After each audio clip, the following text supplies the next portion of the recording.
What's going on, guys? My name is Faris Savati, co-founder and CEO of MySwimPro, and in this video, I'm going to share with you guys the truth behind hard work and some ways that you can optimize the hard work that you're putting in to grow your business using the 80-20 rule. Now, we've all heard the expression, the price of success is hard work. We know as entrepreneurs, business people, whatever it is you do, if you want to be successful, you have to put in the work. You may have heard the expression, 80% of results come from 20% of the action. The reality is, not all hard work is created equally. There's no question that the people who are the most successful are definitely putting in the hard work. But how hard is hard? I like to break up the concept of hard work into two different variables. And as an athlete myself in the sport of swimming, you definitely know what hard work is, and you can definitely break it up between time and intensity just like you can in business.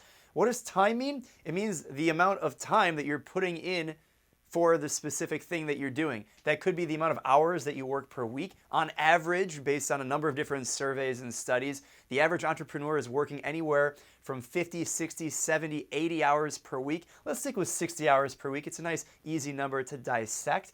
And then there's the intensity. And of course, that time can go up and down. Maybe one week you're working 50 hours that week. The next week something comes up, you're moving, and you're going to work 90 hours in that week.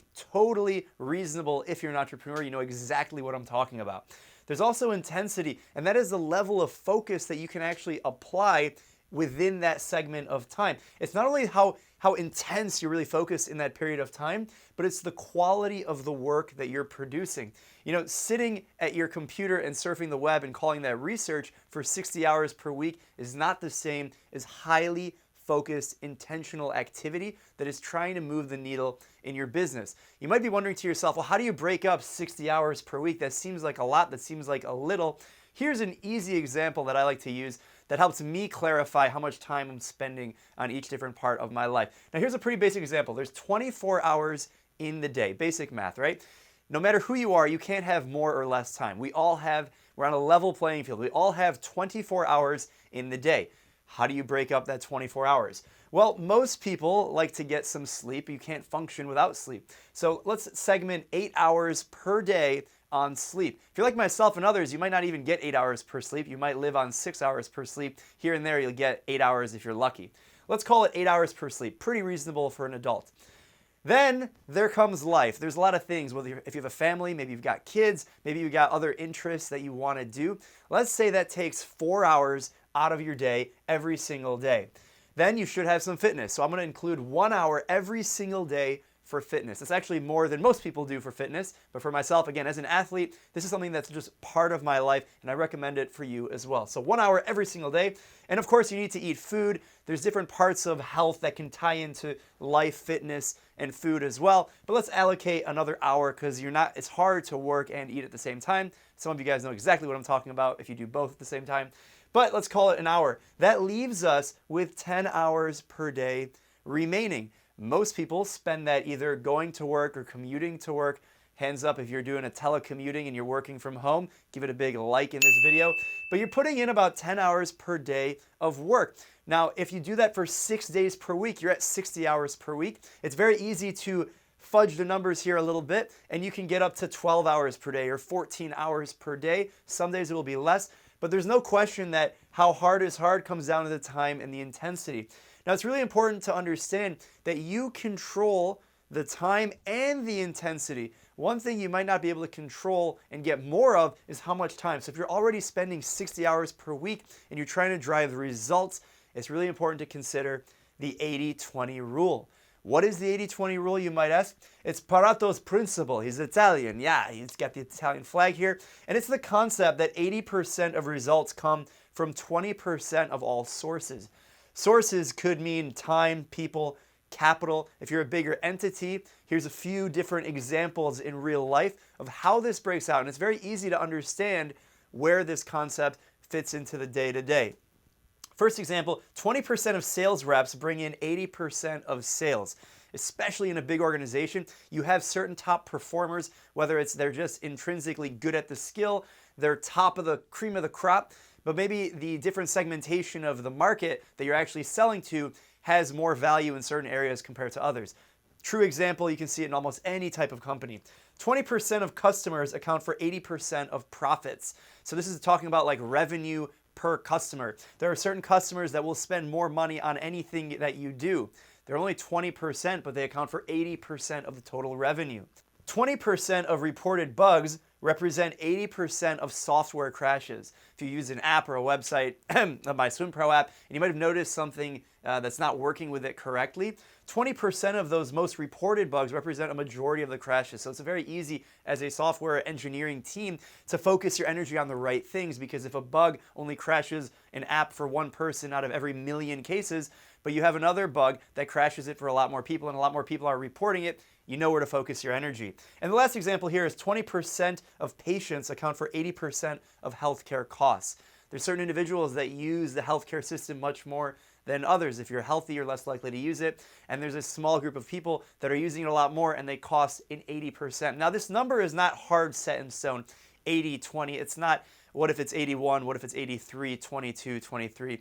That's not really how this works. It's more the concept of leveraging your time to focus on the right things. For me, as the CEO of My SwimPro, when you think about this from the perspective of an entrepreneur, as a founder, there's only a few main things that you actually work on. There's a handful and a plethora. You wear many, many hats of different things that you need to do, but you can bucket those into a few major categories. So this is how I think about it in my role at My SwimPro. Currently, with a dozen people spread out over 10 time zones, I focus on these 4 areas. I spend my time, like the amount of time in my day, the 10 to 12 hours, how do I spend my time? Either something communications related. This could be me sitting in a meeting. It could be a one-on-one, could be with a prospective swimmer, someone who's using our application, potential partner. I spend a lot of time in meetings. I spend time doing email, communicating with our team in Slack. Could be internal or external communication. That all fits into one category.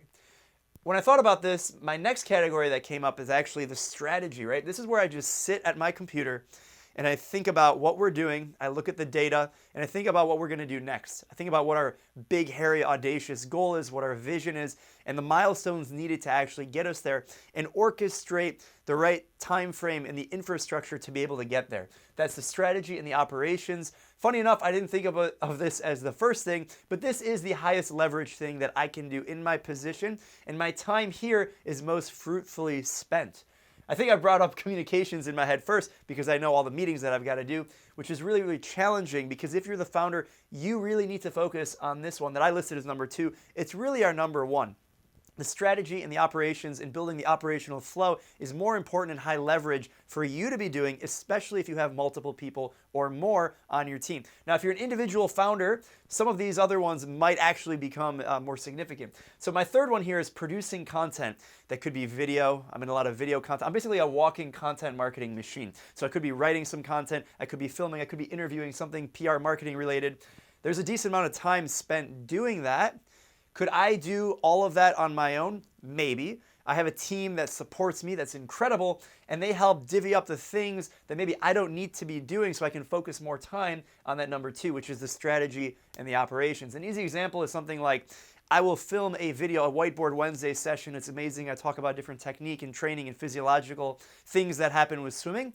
I'll script it, I'll create the video, and I'll film it, but I won't necessarily edit it, polish the blog, post it on social media. We have an awesome marketing team that takes care of that, so that way I can really focus on my highest leverage piece of that specific thing. And the fourth is administrative stuff. This is like legal or accounting or finance. I got to do payroll or something like that.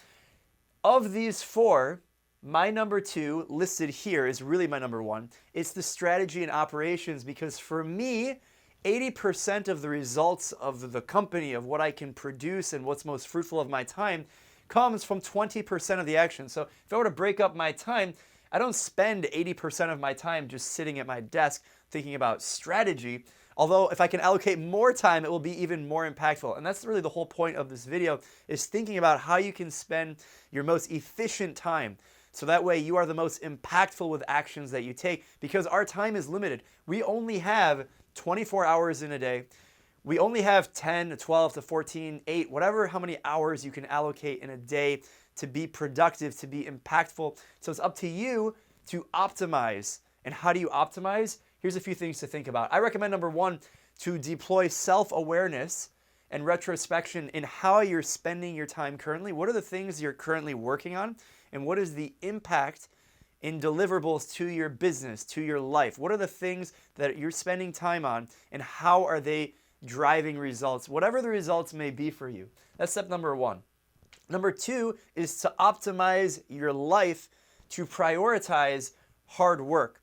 Now, this doesn't mean you should prioritize work and nothing else. This actually means quite the opposite. The idea is to understand and reprioritize your time so that way you are taking into account when you are the most productive, when you can do the highest intensity, and really focus your time around that specific thing. An easy question to ask yourself is, when are you most productive? If you know that you're most productive in the morning, you remove your distractions, and you have this 3-hour window of time where you are extremely delivering high intensity of work. It may be 3 hours of the 8, but you know those 3 hours in the morning are twice as efficient as in the afternoon. So what I mean by optimize your life is really focusing on how can you deliver the most bang for your buck in terms of time with intensity, and rearrange your schedule so that way you can deliver to what you owe yourself. Then you can deliver and deploy self-awareness in every aspect of your life. So thinking about this concept of when am I the most productive, and you can do this in athletics, in your diet, in your sleep schedule, watching TV. You can really focus on every aspect of your life and apply this same concept so that way you are the most efficient with your time. Because the most successful people, right, the price of success is hard work. They're working hard, and we all are working hard to build a business. It's not easy. It's really, really difficult. People love the rags to riches story, but the reality is it's your time and your intensity, and that's how you can focus your hard work. I recommend, of course, minimizing distractions. And of course, you have to be healthy. This is a long-term process.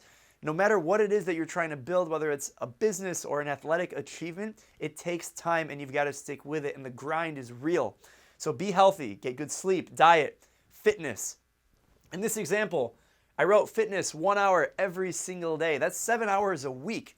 Majority of people do not exercise 7 hours a week. Big like if you exercise 7 hours a week, like myself. For myself even, I sometimes only do 5 or 4 hours per week. If you can do anything, that's better than nothing. But so make sure you're trying to be healthy. And of course, health is not just your physical health, it's your mental health.